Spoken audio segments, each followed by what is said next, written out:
সেদিন 10ই জানুয়ারি, সেদিন সোমবার, আমরা ফিরে পেলাম বাংলার মহানায়ককে, বাংলার স্বাধীনতার শ্রেষ্ঠ মানুষকে। তিনি এলেন যেন মহাসাগরের আহ্বান এলো, তিনি এলেন যেন হাজার বছরের বাংলা এলো।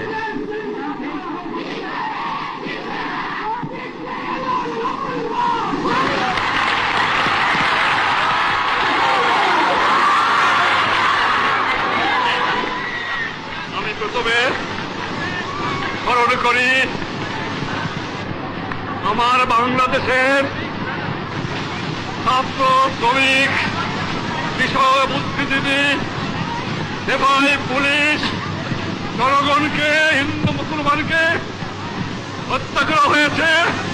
তাদের আত্মার মঙ্গল কামনা করে এবং তাদের প্রতি শ্রদ্ধা নিবেদন করে আমি আপনাদের কাছে দু এক কথা বলতে চাই। আমার বাংলাদেশ আজ স্বাধীন হয়েছে, আমার জীবনের স্বাদ আজ পূর্ণ হয়েছে, আমার বাংলার মানুষ আজ মুক্ত হয়েছে।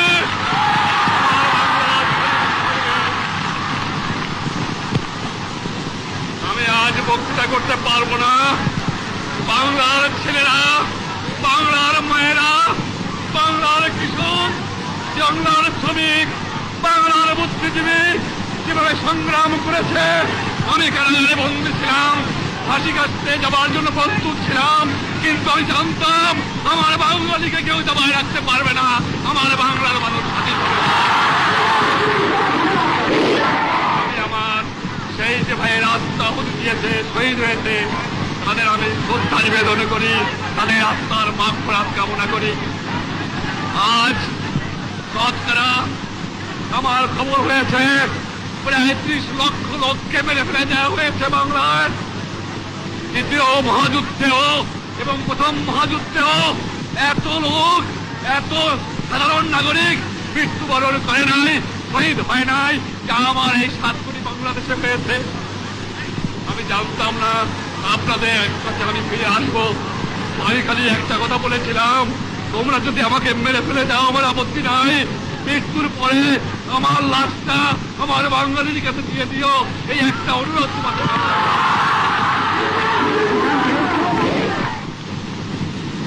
আমি মোবারকবাদ জানাই ভারতবর্ষের প্রধানমন্ত্রী শ্রীমতী ইন্দিরা গান্ধীকে, আমি মোবারকবাদ জানাই ভারতবর্ষের জনসাধারণকে, আমি মোবারকবাদ জানাই ভারতবর্ষের সামরিক বাহিনীকে, আমি মোবারকবাদ জানাই রাশিয়ার জনসাধারণকে, আমি মোবারকবাদ জানাই ব্রিটিশ, জার্মানি, ফ্রান্স, সব জায়গায় যে গভর্নমেন্ট জনসাধারণ আছে তাদের আমি মোবারকবাদ জানাই যারা আমাকে সমর্থন করেছে। আমি মোবারকবাদ জানাই আমেরিকার জনসাধারণকে, আমি মোবারকবাদ জানাই বিশ্ব দুনিয়ার মজলুম জনসাধারণকে যারা আমার এই মুক্ত সংগ্রামকে সাহায্য করেছে। তবে মনে রাখা উচিত, বাংলাদেশ স্বাধীন সার্বভৌম রাষ্ট্র, বাংলাদেশ স্বাধীন থাকবে, বাংলাদেশকে কেউ দমাতে পারবে না।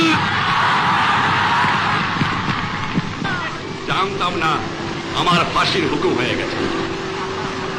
আমার ছেলের পাশে আমার জন্য কবর খোঁজা হয়েছে। আমি প্রস্তুত হয়েছিলাম, বলেছিলাম আমি বাঙালি, আমি মানুষ, আমি মুসলমান, একবার মরে 2 বার মরে না। আমি বলেছিলাম আমার মৃত্যু আসে থাকে যদি আমি হাসতে হাতে যাব, আমার বাঙালি জাতকে অপমান করে যাব না, তোমাদের কাছে ক্ষমা চাইব না। এবং যাবার সময় বলে যাব, জয় বাংলা, স্বাধীন বাংলা, বাঙালি আমার জাতি, বাংলা আমার ভাষা, বাংলার মাটি আমার স্থান।